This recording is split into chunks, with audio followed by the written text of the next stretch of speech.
हरे राम राम राम हरे हरे।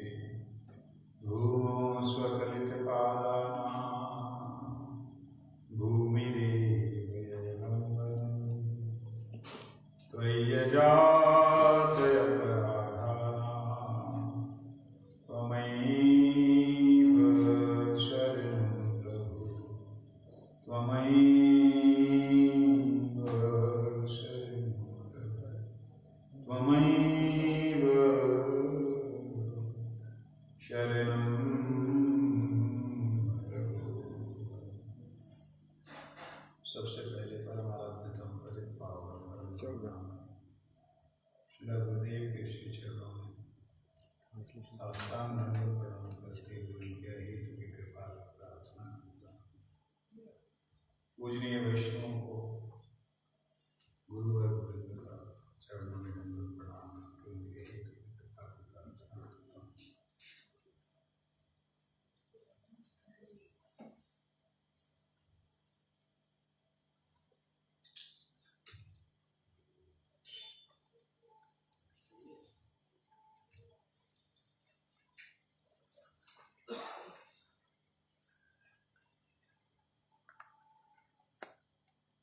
हम लोग यहाँ पर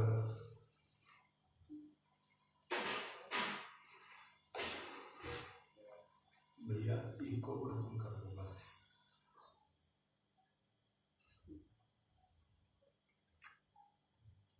हम लोग यहाँ पर श्रवण कर रहे हैं गजेंद्र उपाख्यान श्रीमद् भागवत से। गजेंद्र जी ने जो भगवान की स्तुति की है उसका चिंतन कर रहे हैं।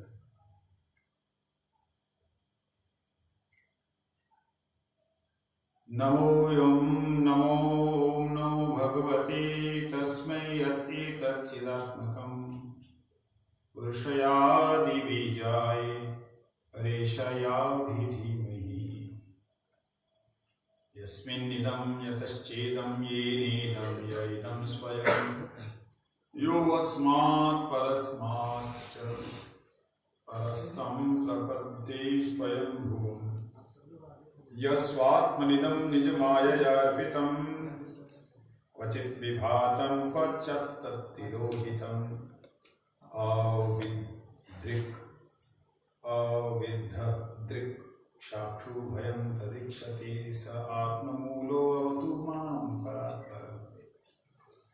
कालेन पञ्चत्वमितेषु कृत्स्नसो लोकेषु कालेषु च सर्वहेतुषु तमस्तदा आसीद् गहनं गभीरं यस्तस्य पारे अभिविराजिते विभु। नायस्य देवा ऋषयः पदं विदु जन्तु पुनाको अर्हति गन्तुं हीरितुं यथा नटस्याकृतिभिर्विचेष्टतो दुरत्यानुक्रमणः समावतु। दिदृक्षवो यस्य पदं सुमङ्गलं विमुक्तसङ्गा मुनयः सुसाधवा चरन्ते लोकव्रतम् अग्रणं वने भूतात्मा भूता सुहृद समे गति। न विद्यते यस्य च जन्म कर्म वा नानामरूपे गुणदोषे भवा तथापि लोकप्ययसम्भवाय स्वमायया तान्यो कालं ऋच्छति। तस्मै नमः परेशाय ब्रह्मणे अनन्तशक्तये अरूपाय उर्रूपाय नमः आश्चर्यकर्मणे नमः आत्मप्रदीपाय साक्षिणे परमात्मने नमो गिरां विदुराय मनसश्चेतसामपि सत्त्वेन प्रतिलभ्याय नष्कर्मण्येन विपश्चिता नमः कैवल्यनाथाय निर्वाण सुख संविदे। कल हम लोगों ने श्रवण किया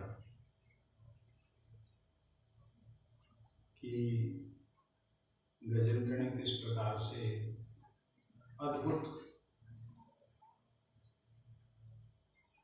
स्तुति की है भगवान की, जिनको बड़े बड़े ऋषि मुनि समझ नहीं पाते।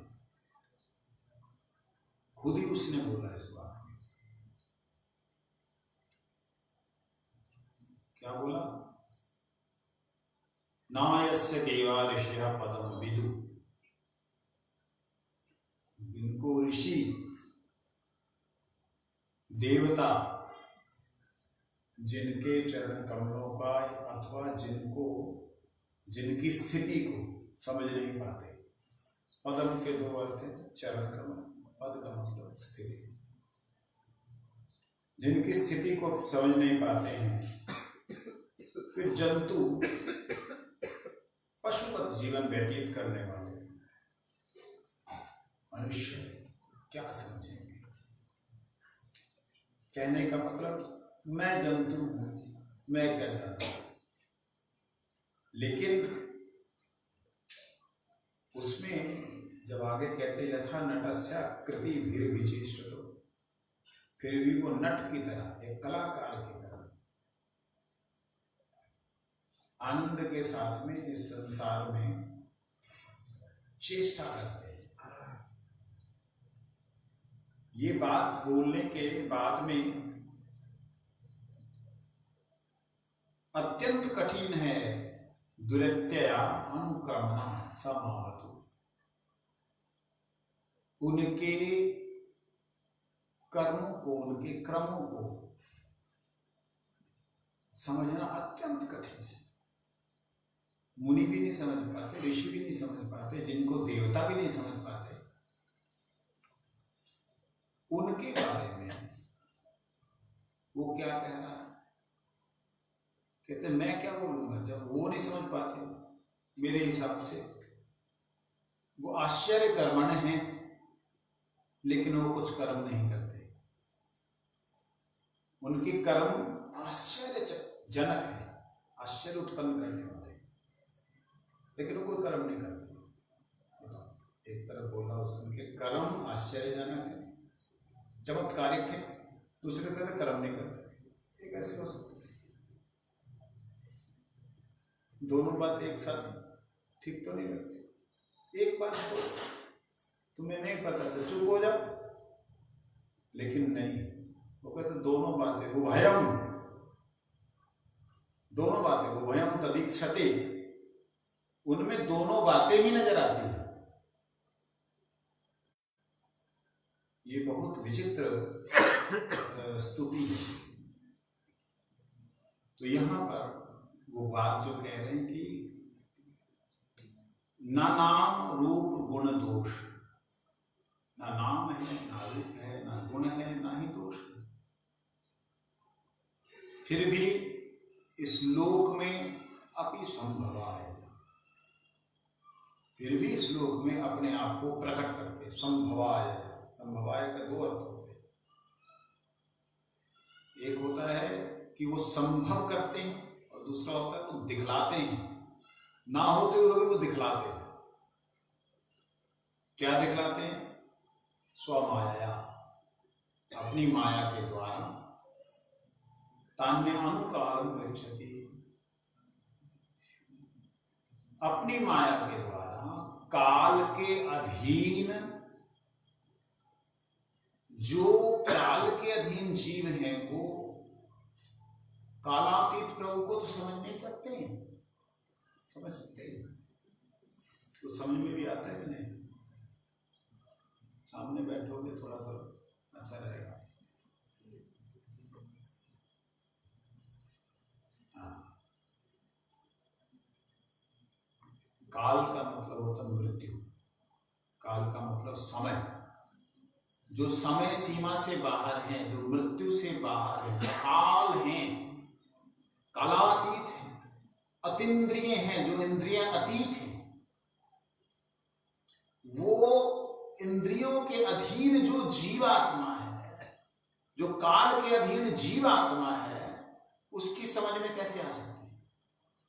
आ ही नहीं सकती। उसको तो कभी भी कभी भी कल्पना करने से भी नहीं आ सकते। तो इसीलिए कहते हैं तथापि लोक अप्य संभवाय, फिर भी अपने आप को संभव कर देते हैं स्वमाया, अपनी माया को आवरण करके, ढक करके। जैसे उदाहरण के आप जो ये लिक्विड जो गैस है एलपीजी, उसको पकड़ सकते हो?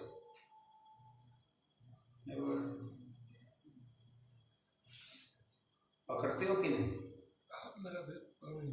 पकड़ में तो गैस सिलेंडर के अंदर पकड़ा नहीं हुआ, पकड़ा। गैस सिलेंडर के अंदर अगर वो है तो अग्नि का पुंज, भयंकर अग्नि है, लेकिन वो गैस सिलेंडर के अंदर जब तक है तब तक अपने आप को वह दिखला नहीं रही है।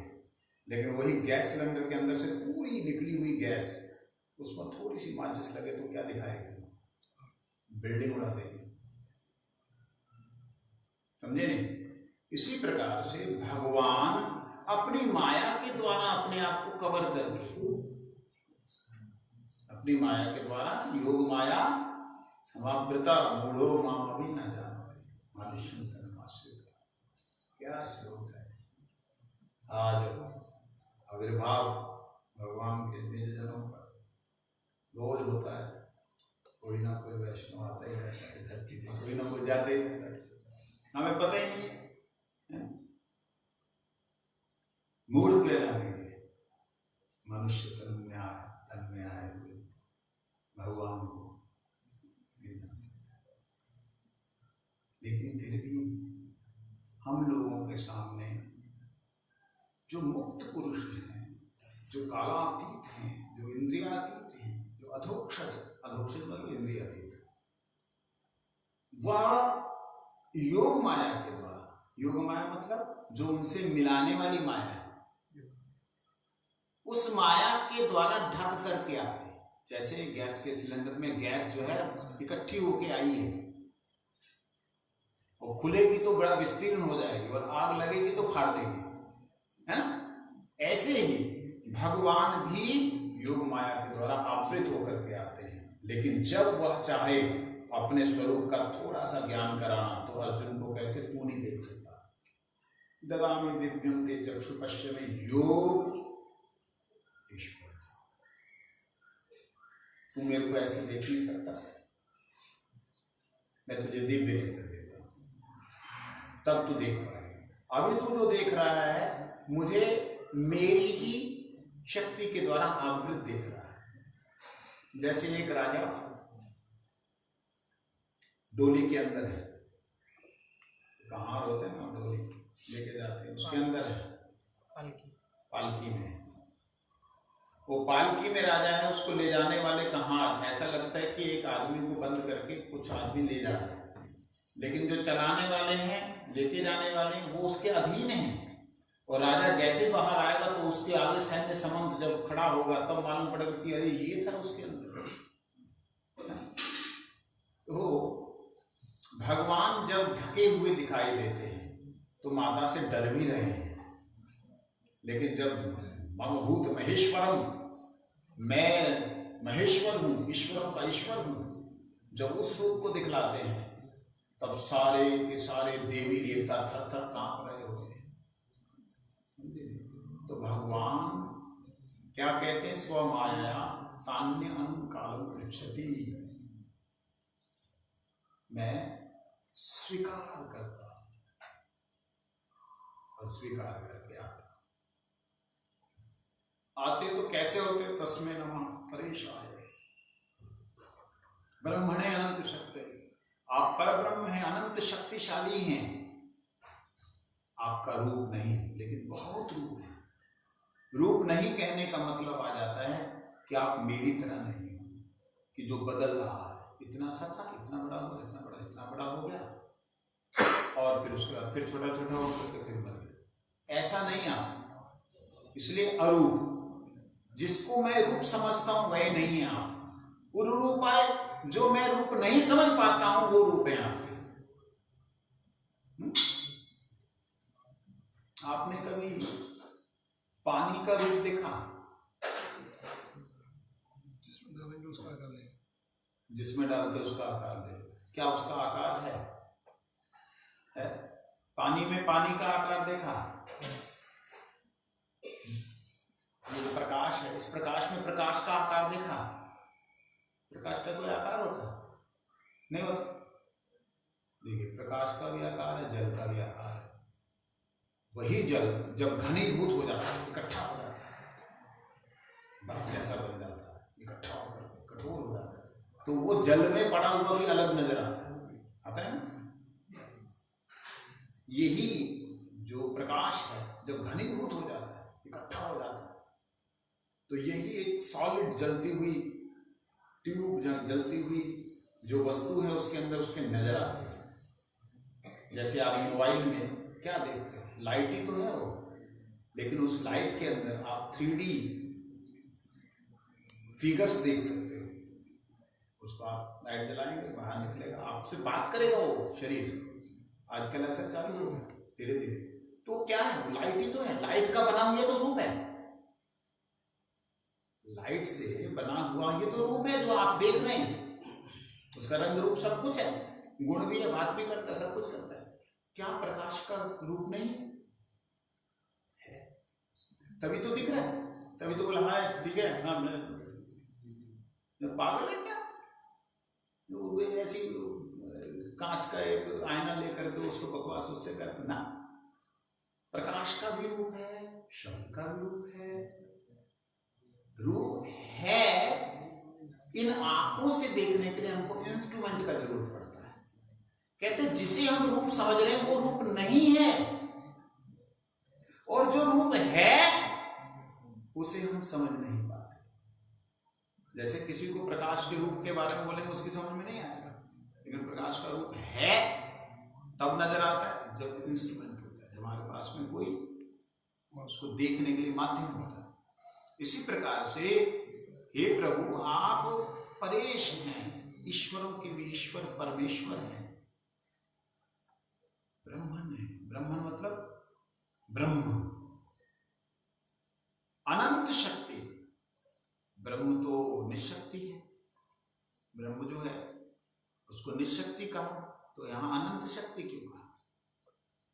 कहते निशक्ति ही अनंत शक्ति है, मतलब जिसकी शक्ति नहीं है वही सर्वशक्तिमान है। किसकी शक्ति नहीं है? शक्ति प्रकाश की दिखती नहीं है, लेकिन जो प्रकाशक है उसकी शक्ति तो है जिसने प्रकाश को उत्पन्न किया।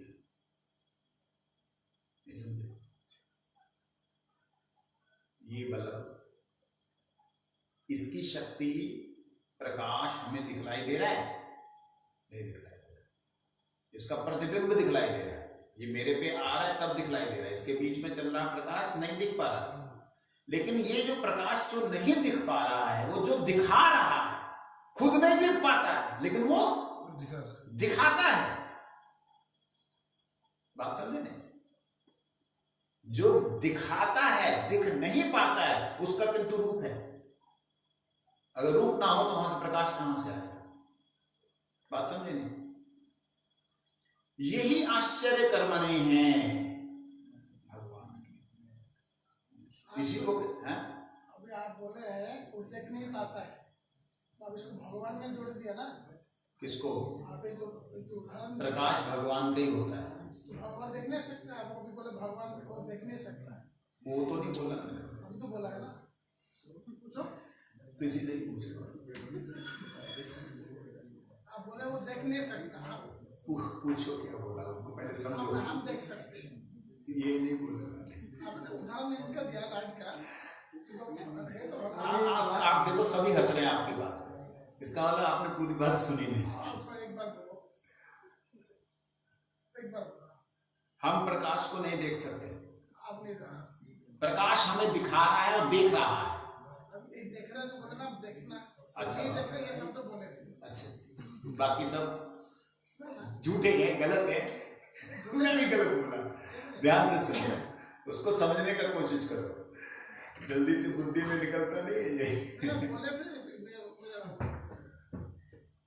जरूरी है जिद करना, टांग ऊपर करना जरूरी है। ध्यान से सुनो, प्रकाश को कोई भी नहीं देख सकता। प्रकाश प्रकाशक है, अपने आप को वह दिखलाता है, लेकिन उसे कोई देख नहीं सकता। वो वस्तु को प्रकाशित करता है, जिसको प्रकाशित करता है उसे आप देख सकते हो, लेकिन बीच में आ रही वस्तु जो प्रकाश इधर से उधर जा रहा है उसे आप कोई भी नहीं देख सकते। कोई नहीं देख सकता। उसे कौन देख सकता है? उसे कौन देख सकता है? उसे वह देख सकता है जो प्रकाशमय है।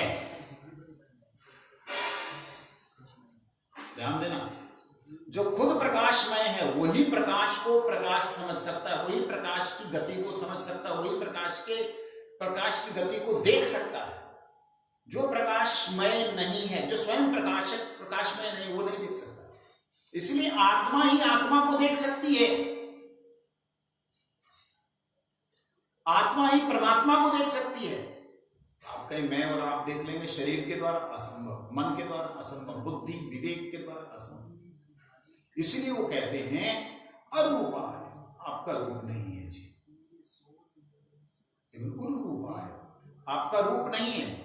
जैसे इस प्रकाश का रूप नहीं है, उरूपाय, लेकिन उसके मूल कारण में रूप है, जिसको मैं समझ नहीं पा रहा।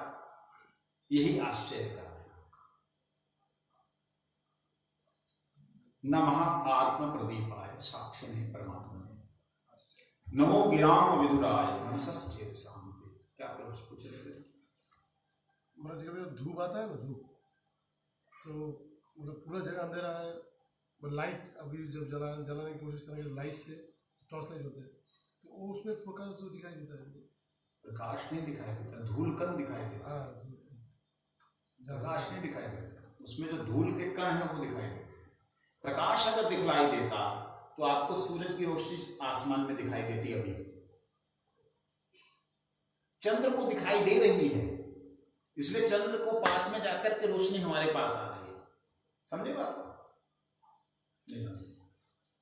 मतलब सूर्य से किससे रिफ्लेक्ट होता है? दिन के समय। हाँ, दिन के समय भी वो प्रकाश नहीं है। दिन के समय हमें आसमान या आकाश दिख रहा है। नीला क्यों दिखता है? दिख रहा है, लेकिन अभी मतलब उसमें से क्या चला गया कि वो रिफ्लेक्ट नहीं हो रहा। जब प्रकाश हमारी आंखों के सामने आता है तब उसके पीछे, उसके आगे सब प्रकाश ही नजर आता है। अब जैसे इसके बैक साइड में मुझे ब्लैक नजर आ रहा है, ठीक है, इसके पीछे, लेकिन अगर ये सोर्स बड़ा हो तो मुझे इसके पीछे कुछ नजर नहीं आएगा। इसके अंतर्गत, इसके नीचे, इसके अगल बगल में जो भी नजर आएगा वो प्रकाशमय ही नजर आएगा। इसलिए दिन में दिन लगता है, दिन में लगता है। वास्तविकता में इसको लाइट बीम कहते हैं। एक बीम होता है ना, क्या बोलते हैं उसको, प्रकाश की लाइट बीम को क्या बोलते हैं?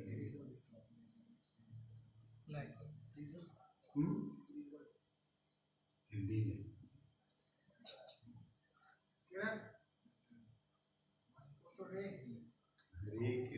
लाइट बीम होती, जो जैसे हम लोग क्या बोले,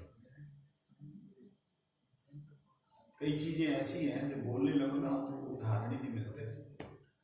साधारण सी बात समझने के लिए, प्रकाशक का रूप है। प्रकाशक का क्या? सूरज का रूप है, लेकिन सूरज के प्रकाश का रूप नहीं। मैं अंधकार में बैठा हुआ, मेरा ये शरीर जैसा है वैसा उनका रूप नहीं, क्योंकि मेरे को प्रकाश करना पड़ता है। मुझे अपने आप को देखने के लिए प्रकाश की जरूरत है, मुझे दूसरे को दिखलाने के लिए अपने आप को प्रकाश की जरूरत है। लेकिन जो स्वयं प्रकाश है, जो क्या है, आत्म प्रदीपाय, नमः आत्म प्रदीपाय, साक्षिणे परमात्मा ने, नमः गिराम विदुराय मनसश्चेत सामने। मैं उन आत्म प्रकाशित परमात्मा को नमस्कार करता हूं। ये है आत्म प्रकाशित शब्द जो हमारा पहला चल रहा है, उसके साथ साथ ही रिलेटेड रिलेशन में। नहीं, ल्यूमिनस, स्वयं सेल्फ ल्यूमिनस, सेल्फ ल्यूमिनस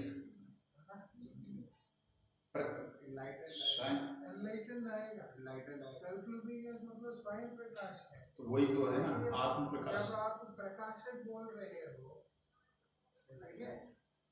तब वो एनलाइटेंड है।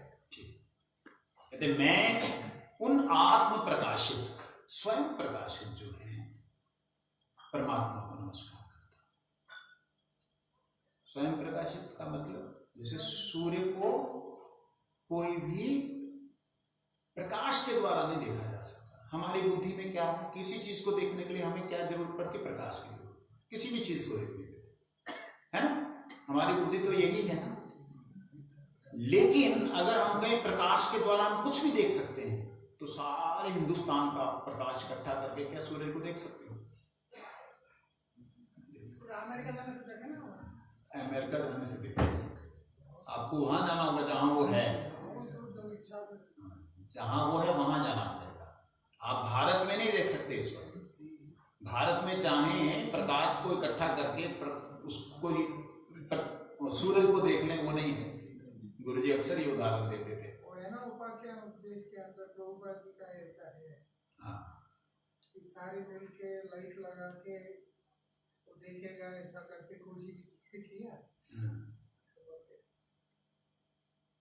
मान लीजिए बहुत समय तो 12 घंटा हो जाएगा, तो उम्मीद तो सुना कहने का मेरा मतलब जो स्वयं प्रकाशमान है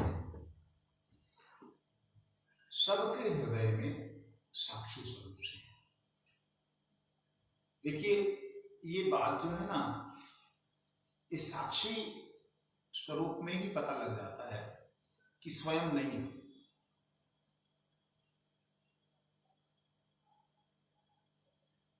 नमो आत्म प्रदीपाय, अपने आप को प्रदीप्त करने वाले, प्रकाशित करने वाले, साक्षी ने, साक्षी स्वरूप से परमात्मा ने, अणोर अनिया, जो अणु से भी अणु है, परमाणु से भी अणु है, परमाणु है, वही परमात्मा है।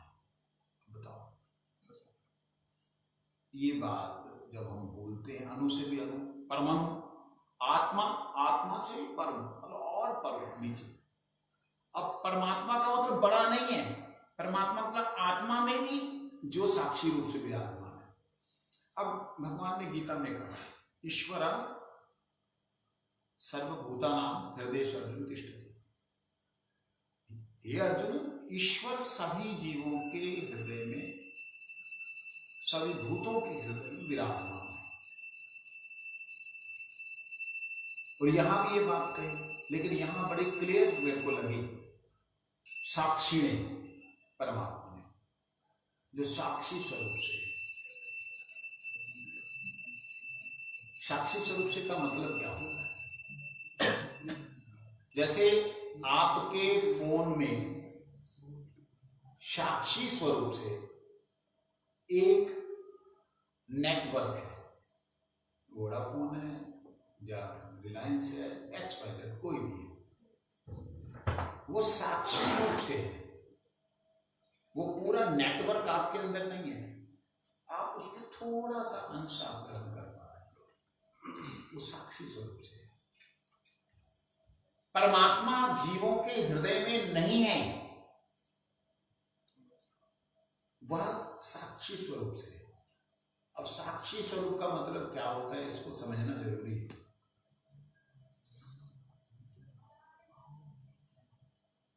मेरे सिग्नेचर अगर कहीं है तो मैं वहां पे क्या हूं? साक्षी। एक बार गुरु जी को हमारे गुरु भाई उन्होंने कुछ निवेदन किया कि महाराज जी मैं मतलब ये सेवा ऐसे ऐसे करूं, तो उसके लिए आप मेरे को, तो गुरु जी ने साइन करके दिए, बोलना इसको हमको ही जानना कि ये साइन ही मुझे, मेरी प्रेजेंस इस साइन से ही समझना। जो साक्षी होता है वो व्यक्ति नहीं है, व्यक्ति नहीं है। भगवान क्या व्यक्ति नहीं है, परमात्मा क्या व्यक्ति नहीं है। भगवान गीता में कह रहे हैं ईश्वर भगवान विराजमान है, कहते वो साक्षी स्वरूप से हैं, नहीं तो ध्रुव जी के सामने भगवान को आने की जरूरत नहीं पड़ती, वो तो दर्शन कर ही रहा था। वो जो दर्शन कर रहा है वो भगवान के प्रतिबिंब का दर्शन कर रहा है। अगर प्रतिबिंब से ही उसे संतुष्टि मिल रही थी तो भगवान को आने की क्या जरूरत थी? बोलिए। भक्त के हृदय में भगवान की लीला स्फूर्ति प्राप्त होती है। जब भगवान की लीला हृदय में स्फूर्ति प्राप्त होती तो भगवान को आने की क्या जरूरत है? नहीं समझे? तो साक्षी का मतलब होता है वीडियो कॉलिंग करना। हाँ कैसे हो, ठीक है। तो ये वीडियो कॉलिंग जो हो रही है वो व्यक्ति से वार्तालाप हो रहा है, व्यक्ति के साथ में कथोपकथन हो रहा है, देखा हो रहा है आपस में, लेकिन उससे लेन देन करने के लिए साक्षात स्वरूप की जरूरत पड़ती है। तो ये साक्षी और प्रमाण भगवान का साक्षात होना, साक्षी और साक्षात होना दोनों में थोड़ा अंतर है। कहते प्रत्येक जीवात्मा को प्रकाशित करते हैं और जिन तक मन वाणी और चेतना के व्यायामों द्वारा नहीं पहुंचा जा सकता।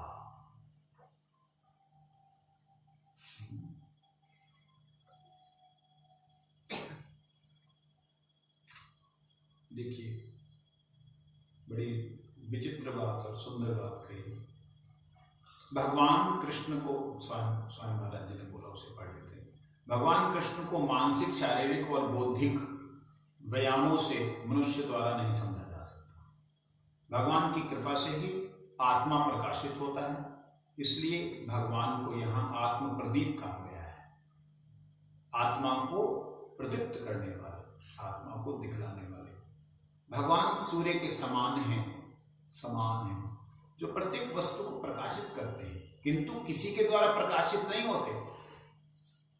अतएव जो उन्हें जानने का इच्छुक हो उसे चाहिए कि उनसे प्रकाश प्राप्त करे, जैसा कि भगवद गीता में उपदेश दिया गया है। अपने मानसिक, शारीरिक और बौद्धिक बल से भगवान को नहीं समझा जा सकता। अब जैसे हम लोग वार्तालाप कर रहे हैं, भगवान के बारे में जानने की कोशिश कर रहे हैं, उनके बारे में सुन रहे हैं, कहते इनके द्वारा भगवान को नहीं जाना जा सकता, नहीं समझा जा सकता, नहीं सुना जा सकता। तो क्यों सुन रहे, क्यों समझ रहे? इसलिए कि हम उन्हें जानने के लिए लालायित हों, लोभ उत्पन्न हो और साधन करें। साधन बिना साध्य वस्तु केहू नहीं पाए। गीता, वेदे गीता भागवती एक मात्र गाय में कुछ ऐसा अगला दोहरा मेरे को मालूम है। तो वेदों में, शास्त्रों में सब जगह ये बात पक्की कही है कि साधन के बिना साध्य वस्तु किसी को नहीं प्राप्त होते। तो इसलिए कैसे उन्हें जान सकते हैं? सत्वेन प्रतिलभ्याय निष्कर्मेण विपश्चिता नमः कैवल्यनाथाय निर्वाण सुख संविदे। भगवान की अनुभूति सत्वेन, शुद्ध भक्ति के द्वारा, प्रतिलभ्याय, प्राप्त कर सकते हैं। निष्कर्मण्य, निष्कर्म होकर, विपश्चिता, विद्वान व्यक्ति का विपश्चिता, विद्वान व्यक्तियों के द्वारा जो कैवल्यनाथ हैं, निर्वाण सुख संविदे प्रदान करने वाले हैं, उन प्रभु को मैं नमस्कार करता हूं।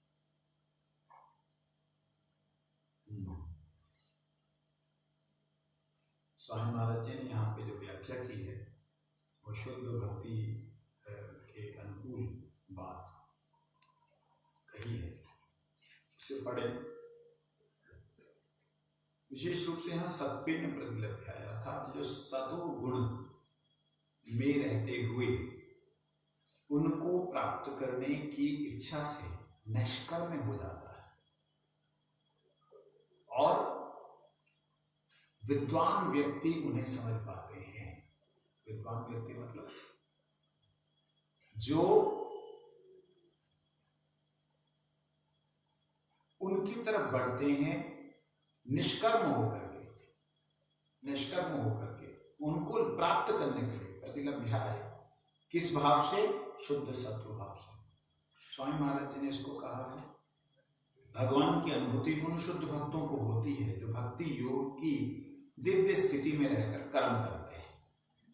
वे अकलुषित सुख के दाता और दिव्य लोक के स्वामी हैं। उन्हें मैं नमस्कार। जैसा कि भगवद गीता में कहा है, भगवान केवल भक्ति से जाने जा सकते हैं। भक्त्या माम अभिजानति यावान यश्चास्मि तत्त्वतः। जैसा मैं हूं मुझे केवल भक्ति के द्वारा जाना जा सकता है। यदि कोई सचमुच भगवान को जानना चाहता है तो उसे भक्ति के कार्य में जुट जाना चाहिए। ये कार्य सत्व या शुद्ध सत्व कहलाते हैं। भौतिक जगत में सतोगुणी कार्यों की प्रशंसा की जाती है क्योंकि ये शुद्ध ब्राह्मण के लक्षण हैं, किंतु भक्ति के कार्य शुद्ध सत्व हैं। दूसरे शब्दों में ये दिव्य पद पर होते हैं। केवल भक्ति से परमेश्वर को समझा जा सकता है। भक्ति को निष्कर्म कहा जाता है, किंतु मात्र भौतिक कार्यों में निषेध से काम नहीं चलता। निष्कर्म्यम अप्यच्युत भाव विवर्जित।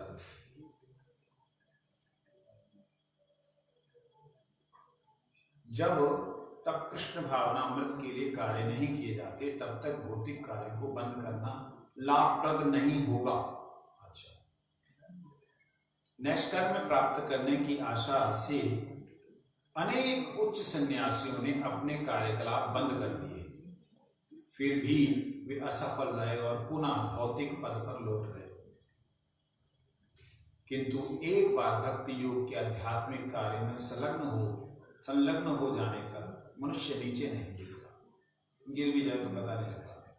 अतएव हमारा कृष्ण भावनामृत आंदोलन हर एक को नित्य आध्यात्मिक कार्य में लगाने का एक प्रयास है, जिससे मनुष्य भौतिक कर्मों से छूट जाता है। भक्ति मार्ग के आध्यात्मिक कार्य हैं श्रवण कीर्तन, विष्णु स्मरणम, पाद सेवनम, जिससे भगवान को समझा जा सकता है। अतएव जैसा कि यहाँ पर कहा गया है, सत्यम प्रतिलभ्याय निष्कर्म विपश्चिता। उन शुद्ध भक्तों को भगवान की अनुभूति होती है जो दिव्य भक्ति योग में रहकर कर्म करते हैं। गोपाल अपने उपनिषद में भी कहा गया है, भक्तिरस्य भजनम तत्इहाम उत्रोपाधि नैराश्येन एवामुष्किन एवं उष्मिन मनसः कल्पनम एतद एव च निष्कर्म्यम। गोपाल दास ने उपनिषद में कहा कि निष्कर्म क्या है, निष्कर्म की परिभाषा क्या है, उसके बारे में कहते हैं,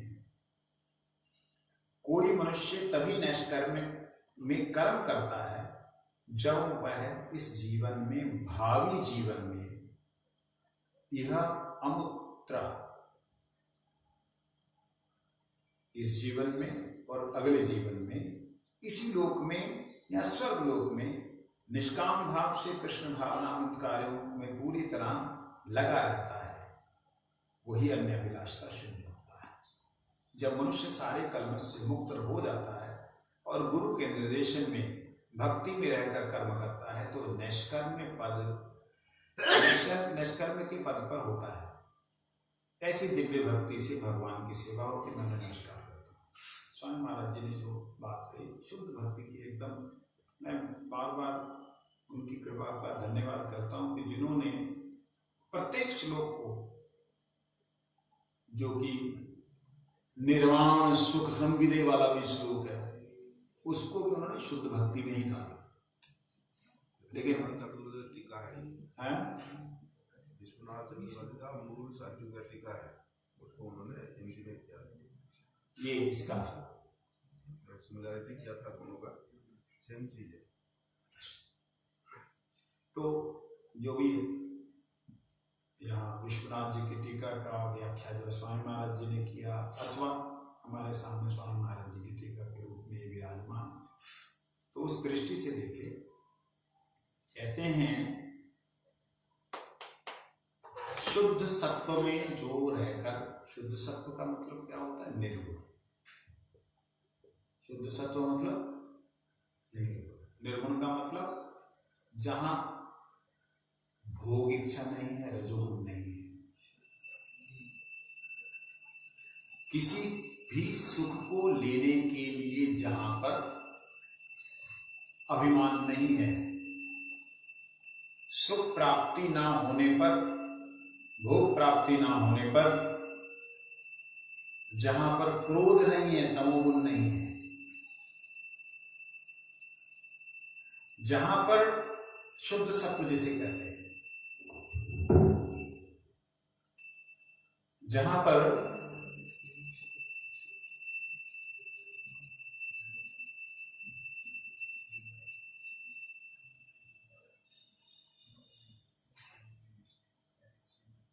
शुद्ध सत्व,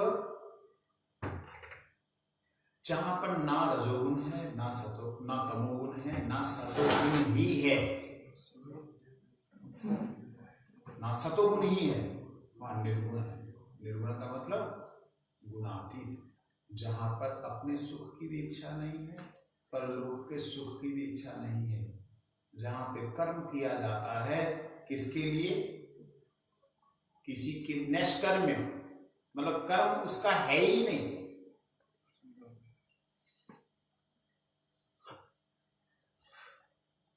कितनी विचित्र बात है। निष्कर्म किसे कहा गया? आपने उपनिषद में कहा निष्कर्म उसे कहा गया जो अपने लिए ना करके, संसार के किसी मनुष्य के लिए ना करके, परमात्मा के लिए करता है, परमात्मा के लिए जीता है, उस परम पुरुष के लिए रहता है, वही निष्कर्म है। जैसे उदाहरण के लिए, तो यहाँ क्यों बोला इसे? इस श्लोक में क्यों ऐसे बोला? क्या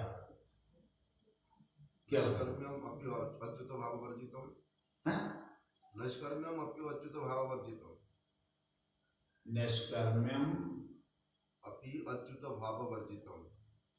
अगर निष्कर्मी भी भगवान के भाव से रहित है तो भी निष्फल है। तो वही तो बात बोलना, वही तो बात मैं बोला। आप तो बोल रहे हो ना कि भगवान के लिए करना ही निष्कर्म है। भाई अच्युत भाव वर्जितम जो है वो निष्कर्म नहीं है, तो भगवान के लिए करना निष्कर्म है, यही तो बात कर रहा हूं। आप क्या सुनिए, कुछ और सुनाइए। यही बात तो कह रहा हूं कि सतोगुण भी नहीं है, रजोगुण भी नहीं है, तमोगुण भी नहीं है। निष्कर्म का मतलब है जो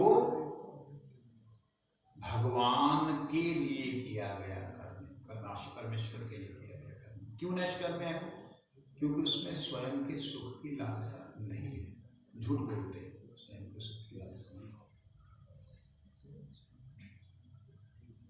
क्या कोई आदमी जो भी भजन करने वाला वो इसलिए भजन नहीं करता कि भी इस दुख संसार से निकल करके आनंद में चले जाए? तो आनंद की इच्छा है कि नहीं? तो निष्कर्म हुआ। ये तो महा मतलब सबसे श्रेष्ठ जो है चाहत उसने कर ली।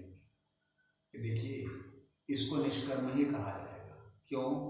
क्योंकि आत्मस्थिति में स्थित होने का प्रयास जो है खुद स्वयं सच्चिदानंद तत्व का अंश है, इसलिए आत्म स्थिति में स्थित होने के प्रयास को निष्कर्म कहा जाता है। कैसे? अगर जल आकाश में जाके हवा हो गया, ठंड में जाके बर्फ हो गया, कर्म वहां पे है जहां पर वो कठोर होकर के बर्फ बन गया है, वहां वो कर्म है। वहां वो कर्म है जहां वो हवा बन गया। निष्कर्म कहां पे है? जहां पे आकर के वो अपने स्वयं रूप में स्थित हो गया। जल है, जब जल है तो जल ही रहना चाहिए। तो जल की अवस्था में आने से निष्कर्म हो जाता है। कर्म वहीं पे होता है जहां पे वो स्वयं रूप में स्थित नहीं। समझे नहीं लगे? तपनी ऊपर से क्या बोला है ऊपर तपनी में संस्कृत में उसको पढ़ना भक्ति रस्य भजनम तत्इहाम पुत्रोपाधि नैराश्येन एवं उष्मिन मनसः कल्पनम एतद एव च निष्कर्म्यम। निष्कर्म की परिभाषा है कि कोई मनुष्य तभी निष्कर्म कर्म करता है जब इस जीवन में वे भावी जीवन में इह लोक में या स्वर्ग लोक में निष्काम भाव से कृष्ण भावनामृत कार्यों में पूरी तरह लगा जाता है। तो क्या अंतर होगा?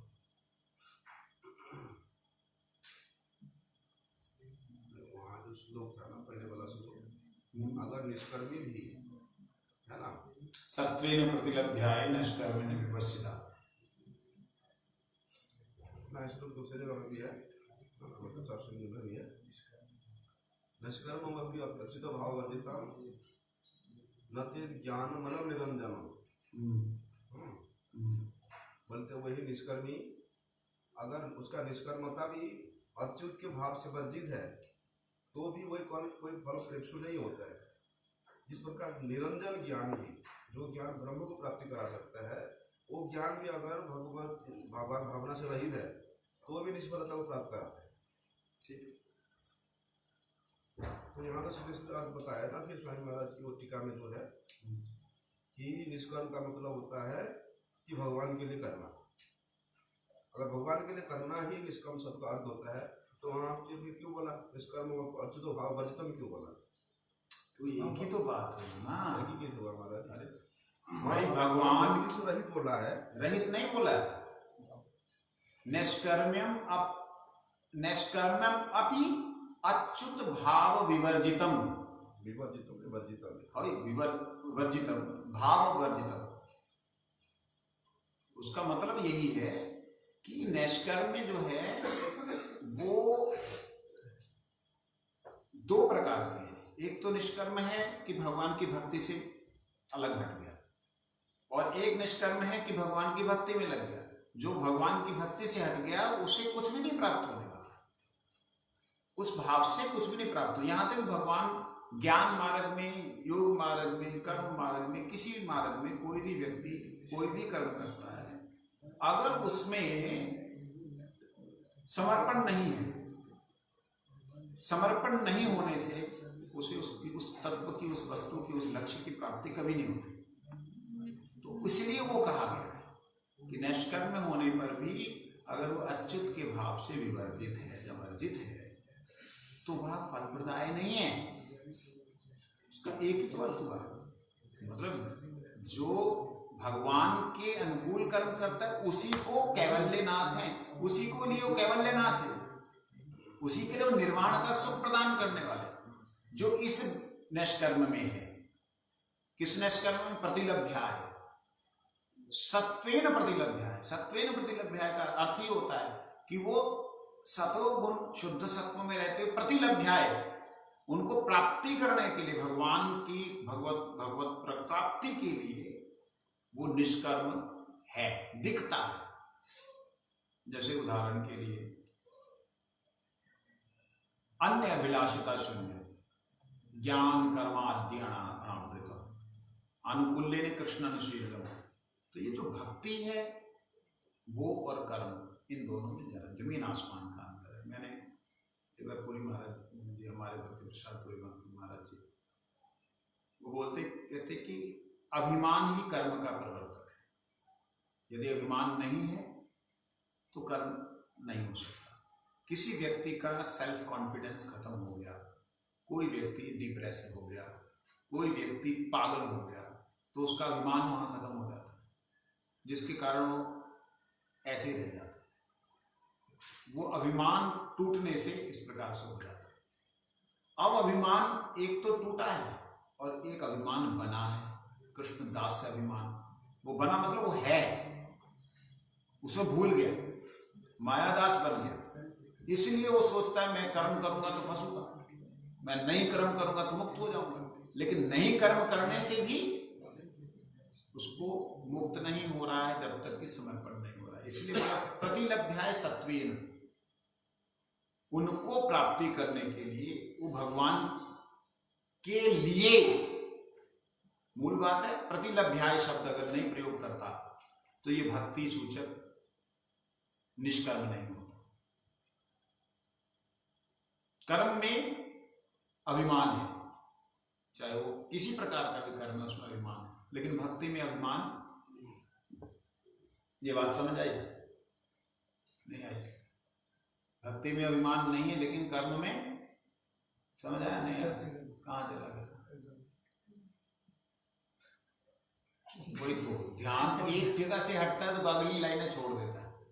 ध्यान से देख कि भक्ति जो है उसमें अभिमान नहीं होता, उसमें दास सेवा करता है। किसके लिए? प्रभु की संतुष्टि के लिए। उसमें आत्म सुख की कोई इच्छा ही नहीं है। जब आत्म सुख की कोई इच्छा नहीं, अभिलाषा नहीं है, कोई उसके अंदर क्रिया नहीं है, तो वो किस प्रकार से कर्म हो?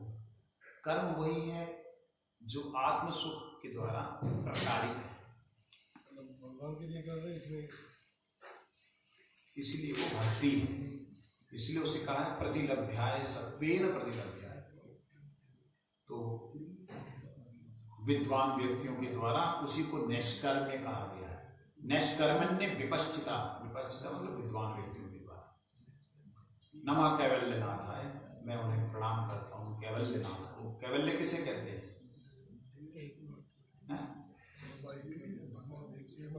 कैवल्य किसे कहते हैं? कैवल्य मुक्ति के दाता है प्रबंधनाथ। कैवल्य का मतलब है जहां पे कोई और ना हो, एक मात्र। कौन? ब्रह्म। ब्रह्म निर्वाण सुख संविदे, सुख प्रदान करने वाला। इसलिए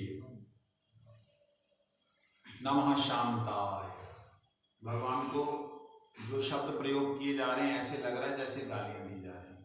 समय हो गया? नमः शांताय, घोराय, मूढ़ाय। मैं मूढ़ को प्रणाम करता हूँ, घोर को प्रणाम करता हूँ। यह अगला श्लोक है, आप लोग श्रवण करेंगे कल को। श्रीपाद दामोदर महाराज जी से मैं कल कलकत्ता जा रहा हूँ, पूज्य पातुरी अश्विन महाराज जी के संग को प्राप्त करने के लिए। कृपा से पिता नाम और विष्णु देना आ जाओ।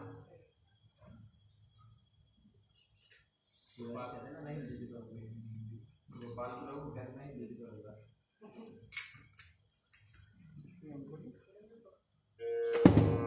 ही दिया प्रभु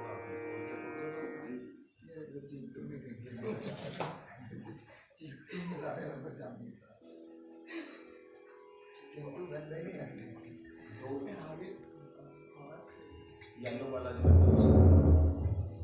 येलो वाले को